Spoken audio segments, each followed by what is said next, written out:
آج مسلمان حکمرانوں کی ایک بہت اہم ذمہ داری بھی ہمیں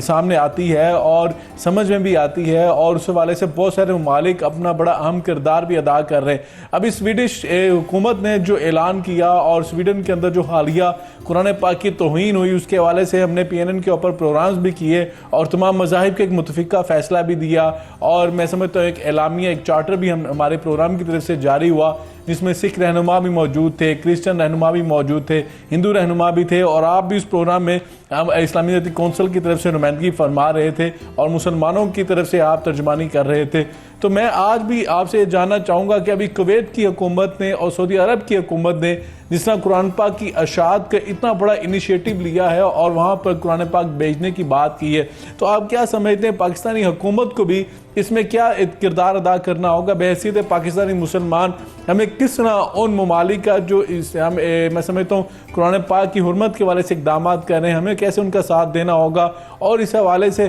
ہمارا اسلامی کونسل کا موقف کیا ہونا چاہیے، حکومت پاکستان کا موقف اور سٹانس کیا ہونا چاہیے؟ بلا شبہ میں تو ہمیشہ یہ بات کہتا ہوں اسامہ بخاری صاحب کہ میرے اللہ رب العالمین ہمیشہ شر سے خیر پیدا کر کے دکھاتے ہیں، اندھیروں سے اجالا پیدا کر کے دکھاتے ہیں۔ تو یقیناً جب ہم نے دیکھا کہ نبی کریم رؤوف الرحیم رحمت للعالمین صلی اللہ علیہ وآلہ وسلم کی شان اقدس میں کسی بدبخت نے اس وقت گستاخی کرنے کی جرت کی تھی، اس کا نتیجہ یہ نکلا تھا کہ پورے یورپ میں نبی کریم علیہ الصلوۃ والسلام کی سیرت مبارکہ کو پڑھنے کے لیے لوگوں کے اندر ایسی چاہت پیدا ہوئی کہ آپ کی سیرت مبارکہ کے حوالے سے جو کتب ہیں ان کی اتنی ڈیمانڈ بڑی کہ وہ ڈیمانڈ پوری نہیں کی جا سکی۔ 30 لاکھ ایک کتاب دا لائف آف محمد صلی اللہ علیہ وسلم، تو وہ 30 لاکھ اس کے 3-4 ہفتوں میں وہاں پر فروخت ہوئے تھے۔ اور اس وقت مجھے وہاں ایک اسلامک سینٹر کے ڈائریکٹر نے بتایا، میرے دوست نے، انہوں نے کہا کہ پہلے ہمارے پاس جو لوگ مسلمان ہونے کے لیے آتے تھے وہ مہینے میں 5-7 آتے تھے،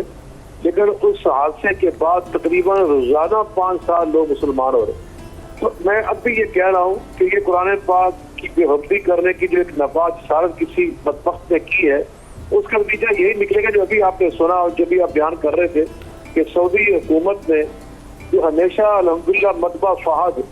پرنٹنگ پریس مدینہ منورہ میں، چونکہ وہاں خود زیر تعلیم رہا ہوں مسجد نبوی اور مدینہ یونیورسٹی میں، تو یہ فہد پرنٹنگ پریس میں جب وہاں زیر تعلیم تو وہ سب یہ قائم ہوا تھا۔ یہ دنیا کا سب سے بڑا پرنٹنگ پریس ہے جہاں صرف اور صرف قرآن پاک کی اشاعت ہوتی اور 24 گھنٹے یہ اپنی اس اشاعت اور اپنے کام مصروف رہتا ہے، اور اس میں دنیا بھر کی ہر زبان جو دنیا میں بولی جاتی ہے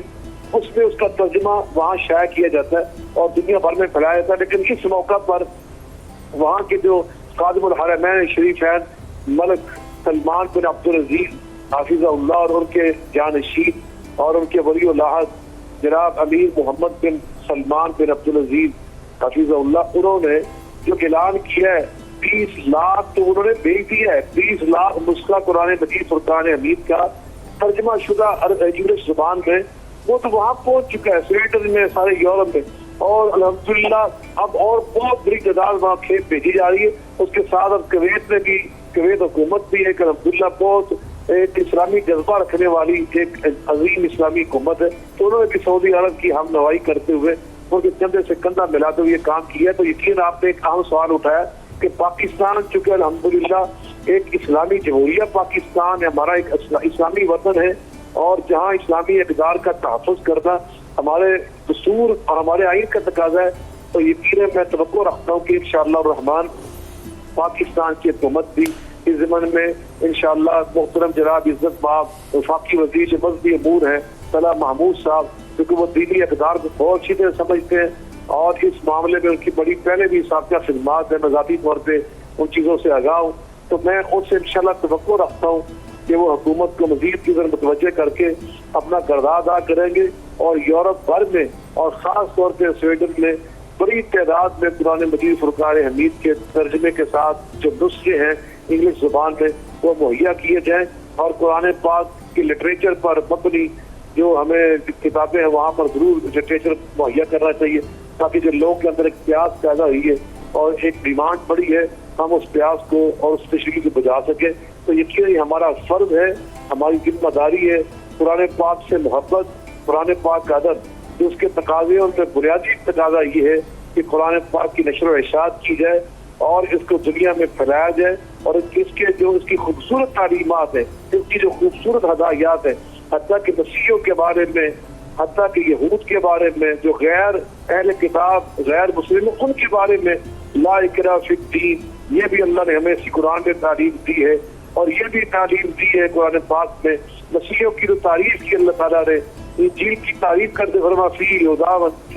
نور، اس کے اندر ہدایت سرچشمہ ہے اور نور بھی ہے، روشنی بھی ہے۔ حضرت مسیح علیہ السلام کی باتیں قرآن میں 36 مقامات پہ اشارے کیے، جناب موسیٰ علیہ السلام کی باتیں اللہ نے قرآن میں کی ہے، اور ہمیں ان پر ایمان لانے کی تعلیم دی ہے، ان کا ادب کرنے کی تعلیم دی ہے۔ تورات، زبور، انجیل، ان کو مقدس ماننے اور ان کے احترام کرنے کی تعلیم دی ہے، اور دیگر جو مذاہب کے لوگ ہیں ان کے مذہبی شعائر اور ان کی اقدار اور ان کی مذہبی جو رسومات ہیں، ہمیں ان کی بے ادبی کرنے سے منع کیا ہے، اور کسی کے ساتھ دھونس دھاندلی کرتے ہوئے اسے اسلام کا کلمہ پڑھانے کی چیز سے ہمیں منع کیا ہے۔ تو اسی طرح ان کی جو عبادت گاہیں ہیں، اللہ نے قرآن میں ان کے بارے میں فرمایا وَلَوْلَا دَفْعُ اللَّهِ النَّاسَ بَعْضَهُم بِبَعْضٍ لَهُدِّمَتْ صَوَامِعُ وَبِيَعٌ وَصَلَوَاتٌ وَمَسَاجِدُ يُذْكَرُ فِيهَا اسْمُ اللَّهِ، کہ اللہ پاک نے فرمایا جس طرح مسجدوں کی حفاظت کرنا تمہاری ذمہ داری ہے، اسی طرح مسجدوں سے پہلے یہودیوں کی عبادت گاہ اس کو اللہ نے بیان کیا، اور ان کی عبادت گاہ سے پہلے اللہ نے مسیحیوں کی عبادت گاہ کو بیان کیا، اور اس سے بھی پہلے اللہ تعالیٰ نے جو مسیح راہب ہوتے ہیں اللہ نے ان کی بات کی ہے کہ ان کی بات گئے اور خلوت خانے ان کی بھی حفاظت کرو۔ تو ہمارا تو یہ ذمہ لگا دیا اللہ تعالیٰ نے کہ ہم نے عبادت گاہوں کی حفاظت کر دی ہے، اور ان کی حفاظت کرنا اسلامی جہاد کے جو مقاصد ہیں، جو ہماری پاک فوج پاکستان کی الحمدللہ دنیا کی مایہ ناز فوج، اس کا نصب العین یہ ہے جہاد، وہ کیا نصب العین؟ ایمان، تقویٰ، جہاد فی سبیل اللہ۔ تو جہاد فی سبیل اللہ میں جہاں مسجدوں کی حفاظت کرنا ہمارا فرض ہے، وہاں پر مسیحیوں کے چرچ، وہاں پر جو یہود ہیں کسی مسلمان ریاست میں آباد، ان کی عبادتوں کی حفاظت کرنا، اور جو عیسائی راہب ہوتے ہیں، جو تارک الدنیا لوگ ہوتے ہیں، ان کے خلوت خانے اور ان کی بات گاہیں، ان کے تحفظ کرنا، یہ ہمارا فرض ہے، اور یہ ہمارے جہاد کے بنیادی جو مقاصد ہیں ان میں سے ایک اہم ترین مقصد ہے۔ تو یہ قرآن پاک کی تعلیمات ہیں، اور دوسروں کے ساتھ محبت کے ساتھ، رواداری کے ساتھ رہنا۔ اللہ نے قرآن میں فرمایا کہ لا ينهاكم الله عن الذين لم يقاتلوكم في الدين ولم يخرجوكم من دياركم ان تبروهم وتقسطوا اليهم، فرمایا کہ جو لوگ بے شک مسلمان نہ ہو لیکن تمہارے ساتھ اچھا برتاؤ کرتے ہوں، اخلاق کے ساتھ رہتے ہوں، انصاف کرتے ہوں، تمہاری عزت و احترام کرتے ہوں، تو اللہ تمہیں پابند کر رہا ہے کہ تم بھی ان کے ساتھ نیکی کرو، تم بھی ان کے ساتھ انصاف کرو۔ ہر جزاء الاحسان الا الاحسان، جو تمہارے ساتھ نیکی کرے تم بھی اس کے ساتھ نیکی کرو۔ اور خیر الناس من ينفع الناس، جو انسان بہترین انسان وہ جو دوسرے انسانوں کے لیے اچھا ہے۔ وقولوا للناس حسنا، اللہ پاک نے فرمایا کہ ہر انسان کے ساتھ اچھی بات کرو اور خوبصورت بات کرو۔ انسانوں میں جہاں مسلمان شامل ہے وہاں غیر مسلم بھی شامل ہے۔ اما ما ينفع الناس فيمكث في الارض، اللہ قرآن میں یہ تعلیم دے رہا ہے کہ جو انسانوں کو فائدہ پہنچاتا ہے اللہ اس کی عزت میں اضافہ کرتا ہے، اس کو استحکام عطا کرتا ہے، اس کو ترقی عطا کرتا ہے۔ تو یہ تین انسانوں میں مسلمانوں کے ساتھ ساتھ اہل کتاب بھی شامل ہیں، اور اہل کتاب کی تو اللہ نے بڑی قرآن پاک میں تعریف کی، اور اس سے ان کے بارے میں فرمایا کہ قل یا اہل الکتاب تعالوا الی کلمۃ سواء بیننا و بینکم، اے اہل کتاب آؤ، ہمارا تو تمہارا بہت سارا عقیدہ مشترکہ ہے، اللہ کو تم بھی مانتے ہو ہم بھی مانتے ہیں، اسی طرح اللہ کی وحی کو تم بھی تسلیم کرتے ہو ہم بھی کرتے ہیں، انبیاء علیہ السلام کی اہمیت کو تم بھی تسلیم کرتے ہو ہم بھی کرتے ہیں، آخر پر تمہارا بھی ایمان اور یقین ہے ہمارا بھی ہے۔ تو ہمارے تو بہت سارے عقائد مشترکہ ہے، اور تمہارے ساتھ ہمارا معاملہ تو بہت قریب ہے، لیکن قرآن میں اللہ فرماتے ہیں وَلَقَدْ جَعَلْنَا أَقْرَبَ مَوَدَّةً لِلَّذِينَ آمَنُوا الَّذِينَ قَالُوا إِنَّا نَصَارَىٰ ذَٰلِكَ بِأَنَّ مِنْهُمْ قِسِّيسِينَ وَرُهْبَانًا وَأَنَّهُمْ لَا يَسْتَكْبِرُونَ۔ فرمایا جو مسیح لوگ ہوتے ہیں یہ مودت میں تمہارے اقرب سپرلیٹو ڈگری ہے، تمہارے بالکل قریب تر ہوتے ہیں، اس لیے کہ یہ مہذب لوگ ہوتے ہیں۔ کس چیز کا مطلب ہوتا ہے؟ تعلیم یافتہ اور مہذب۔ اور دوسرا فرمایا کہ یہ متکبر نہیں ہوتے، عاجز لوگ ہوتے ہیں۔ اور دوسرا فرمایا وہ رہبانن، تیسرا فرمایا کہ وہ متکبر نہیں ہوتے، دوسرا فرمایا وہ اللہ کا ذکر کرنے کی تمنا رکھنے والے ہوتے ہیں. اور چوتھا فرمایا وَإِذَا سَمِعُوا مَا أُنزِلَ إِلَيْكَ تَرَىٰ أَعْيُنَهُمْ تَفِيضُ مِنَ الدَّمْعِ مِمَّا عَرَفُوا مِنَ الْحَقِّ. جب تم ان کو قرآن پڑھ کر سناؤ گے تو ان کے دل نرم ہوتے ہیں اور اس دل کی نرمی کی بنا پر ان کی آنکھوں میں آنسو آ جاتے ہیں. وہ قرآن کی تاثیر سے متاثر ہوتے ہیں. قرآن میں اللہ کی یہ بھی تعریف کی وَجَعَلْنَا فِي قُلُوبِهِمْ. فرمایا اللہ تعالیٰ کی حضرت مسیح علیہ السلام کی تعریف کرتے ہیں کہ جو ان کے ماننے والے، فرمایا کہ ہم نے ان کی دل رافۃً و رحمۃً، وہ مہربانی سے اور نرمی سے بھر دیے. تو مسیحیوں کو تو اللہ نرم دل اور رحم دل قرار دیا ہے. تو یہ ہماری خوبصورتی ہے جو قرآن پاک کی تعلیمات کی شکل میں. اور نبی پاک صلی اللہ علیہ وسلم نے فرمایا سنو بہم سنت اہل کتاب، کہ جس طرح اہل کتاب کے ساتھ اللہ نے تمہیں اچھا برتاؤ کرنے کا سبق دیا ہے، میں اللہ کے رسول صاحب قرآن مفسر قرآن تمہیں یہ تعلیم دے رہا ہوں. اگر کوئی غیر مسلم ایسا ہو کہ جو اہل کتاب نہیں ہے، یہود و نصارہ میں شامل نہیں ہے، تو فرمایا ان کے ساتھ بھی تمہارا برتاؤ میں اللہ کا رسول تمہیں پابند کر رہا ہوں. اگر کوئی سکھ ہے، اگر کوئی پارسی ہے، ہندو ہے، بدھسٹ ہے، دنیا کا کوئی بھی بندہ ہے کسی مذہب کا ماننے والا، تم ان کے ساتھ وہی اخلاق والا طرز عمل اپناؤ گے جو تم اہل کتاب کے ساتھ بنانے کے بعد ہو. تو بلا شبہ اللہ رب العزت نے ہمیں یہ تعلیم دی ہے. اور یہاں پر میں اس موقع پر ایک اور بات بھی کہنا چاہتا ہوں کہ اگر سویڈن میں ایک بدبخت انسان نے ایسی حرکت کی ہے تو اس کا ہرگز یہ مانا نہیں کہ ہم بے انصافی کرتے ہوئے پورے سویڈن کو اس کا مجرم قرار دے دیں، پورے یورپ کو ہم مجرم قرار دے دیں. وہاں کتنے لوگوں نے جلوس نکالے اور ان جلوسوں میں انہوں نے اس بندے کی اس گھٹیا حرکت کی مذمت کی ہے. اور خود سویڈن کی حکومت نے بھی اس ضمن میں سوچ بچا شروع کر دیا کہ آئندہ کسی مقدس کتاب کی بے ادبی نہ ہو. تو ہمیں اس موقع پر وہ طرز عمل نہیں اپنانا جو اس وقت مادہ فصل چاہتے ہیں کہ مسیحیوں کی اور مسلمانوں کے درمیان ایسی خلیج پیدا ہو کہ جس کو پھر پر کرنا مشکل ہو جائے. تو یقیناً اسلام ہمیں دوسروں کی مذہبی رسومات، مذہبی نشانات، مذہبی اقدار کی احترام کرنے کی تعلیم دیتا ہے. تو ہمیں اس موقع پر ہر غیر مہذب اور کوئی تعلیم سے اور علم سے اور بصیرت حکمت سے ہٹا ہوا کوئی کام نہیں کرنا ضد میں اور مقابلے میں کہ جس سے پتہ چلے کہ ہم نے نعوذ باللہ کوئی تعلیم کتاب و سنت کی حاصل نہیں کی. ہم کتاب و سنت کے علم والے لوگ ہیں، ہمارے پاس نور ہے، ہمارے پاس ہدایت ہے الحمدللہ. ہم مسیح علیہ السلام کا ادب کرنے والے، موسیٰ علیہ السلام کا احترام کرنے والے، سیدہ مریم کا احترام کرنے والے. بالکل ٹھیک ہے شاہ صاحب، بہت شکریہ آپ کا اور ڈاکٹر طارق شریف زادہ صاحب آپ کا اور ڈاکٹر کلیار صاحب. یقیناً آپ لوگوں نے بڑی وضاحت کے ساتھ جس طرح حضرت عمر فاروق رضی اللہ تعالی عنہ کی شخصیت کو اور ان کی دور خلافت کے جو مثالی پہلو تھے ان کو اجاگر کیا، اور بڑا میں سمجھتا ہوں بڑا اہم میسیج دیا کہ 112 انقلابی اقدامات تھے جو اسے پہلے اس روئے زمین پر نہیں اٹھائے گئے، اور یہ وہ سٹیپس تھے جو حضرت عمر فاروق رضی اللہ تعالیٰ عنہ نے اٹھا کر ایک دنیا کے اندر ایک مثالی حکومت کر کے دکھلائی، اور رہتی دنیا تک ایک ہمیں ایسا مشعل راہ فراہم کر دیا کہ دنیا میں کوئی بھی حکمران ہو اگر وہ حضرت عمر فاروق رضی اللہ تعالیٰ عنہ کے اپنائے ہوئے جو اقدامات تھے ان کو اپنائے گا تو وہ میں سمجھتا ہوں بہترین ریاست، بہترین جو مملکت کا نظام جو ہے وہ چلا سکتا ہے. اور میں سمجھتا ہوں کہ مسلمانوں نے ہمیشہ اس دنیا کے اندر جو ہے رہنمائی فراہم کی ہے. مسلمانوں کے جو حکمران تھے، مسلمانوں کے جو اسلاف ہیں، مسلمانوں کے جو بڑے ہیں، انہوں نے ہمیشہ اپنے اقدامات سے، وہ عملی اقدامات ہوں، انہوں نے وہ اقدامات کر کے امت کے لیے اور پوری دنیا کے لیے، انسانیت کے لیے ایک بہترین میسیج دے دیا اور سب کے لیے یہاں پہ سپیس رکھی. اور جس طرح آپ نے بات کی قرآن پاک کی حرمت کے حوالے سے شاہ صاحب نے، یقیناً میں سمجھتا ہوں کہ سویڈن گورنمنٹ نے یہ حق ادا کیا ہے کہ انہوں نے اس مجرم کا جرم اس کو قرار دینے کی، میں سمجھتا ہوں کہ انہوں نے ایک جرم بھی اس کو قرار دے دیا ہے، اور اس حوالے سے مزید آگے اس کو جرم کے اوپر سزا دینے کی بات بھی کی جا رہی ہے. اور یقیناً خوش آئند ہوگا تاکہ آئندہ ایسے کسی مجرم کو جو انسان بھی کہلوانے کے قائل نہیں ہے، ایسے جو مجرم ہیں ان کو دنیا کے امن سے کھیلنے کی اجازت نہیں دی جائے گی. اور یقیناً میں سمجھتا ہوں جہاں پر کویت، سعودی عرب اور دیگر اسلامی ممالک نے، ایران نے، ترکی نے جہاں پہ اپنا کردار ادا کیا ہے،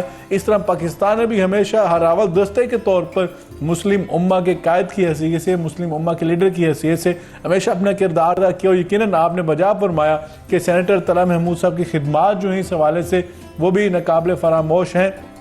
ان کو بھی ہمیں ستائش کرنی چاہیے، اور صدر پاکستان اور وزیر اعظم پاکستان نے بھی جس طرح میں سمجھتا ہوں احتجاجی اور مذمتی بیانات دے کر اور جس طرح احتجاج اپنا ریکارڈ کروا کر پوری دنیا کے سامنے ایک مسلمان قوم کا میں سمجھتا ہوں کہ حق ادا کیا ہے، ہم اپنی قیادت کو خراج تحسین پیش کرتے ہیں۔ اور اس کے ساتھ ساتھ میں سمجھتا ہوں کہ مسلم برادری میں جو پاکستان کا جو مقام ہے اس کو ہمیشہ میں سمجھتا ہوں کہ ایک اہمیت حاصل رہی ہے، اور اس کے ساتھ ساتھ میں سمجھنا چاہوں گا کہ تہذیبوں کے تصادم کے لیے مسلمانوں کو بڑھ کر آگے اقدامات کرنے ہوں گے۔ اور میں سمجھتا ہوں احتجاج کا کیا خوبصورت طریقہ ان لوگوں نے اپنایا جنہوں نے اجتماعی طور پر کھڑے ہو کے تلاوت قرآن کی بلند آواز میں سمجھتا ہوں ہمیں توڑ پھوڑ کی بجائے اور ایسے جو پرچم جو نظر آتش کرنے کی بجائے ہمیں قرآن پاک کے پیغام کو عام کرنا ہوگا، جس طرح یہ گورنمنٹس کر رہی ہیں، مسلم حکمران جو کر رہے ہیں، قرآن پاک کے تراجم جو ہیں، قرآن پاک کی ٹرانسلیشن ان ممالک کی زبان میں کر کے قرآن پاک وہاں بھیجے جا رہے ہیں۔ ہمیں قرآن کی عظمت کو، قرآن کے اندر جو پیغام انسانیت ہے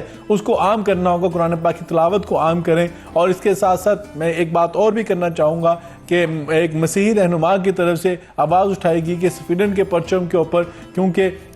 مسیحی جو میں سمجھتا ہوں اقوام ہے ان کا کوئی جو ہے وہ نشان ہے جس کی وہ تعظیم کرتے ہیں، تو وہ کہتے ہیں کہ ہمیشہ مسلمانوں نے رواداری کا پیغام دیا ہے، مسلمانوں نے ہمیشہ جو ہے دوسرے مذاہب کی مقدسات کی احترام کی بات کی ہے، تو اس وقت بھی اس چیز کو بھی ہمیں مد نظر رکھنا ہوگا تاکہ تہذیبوں کا تصادم نہ ہو سکے، آسمانی ادیان جو ہیں ان کا آپس میں تصادم نہ ہو سکے۔ یہ دشمن کی سازش ہو سکتی ہے کہ پہلے قرآن پاک کی توہین، پھر مسیحی جو مقدسات ہیں ان کی میں سمجھتا ہوں کہ وہ کہتے ہیں کہ پامالی نہ ہو سکے، تو اس لیے ہمیں سب کو مل کے قرآن پاک کی تقدس کی بات کرنی ہوگی، اور تمام مذاہب جو اس دنیا میں پائے جاتے ہیں ان کے جو مقدسات ہیں انہیں مسلمانوں کو اور دیگر بھی اقوام کو ان کا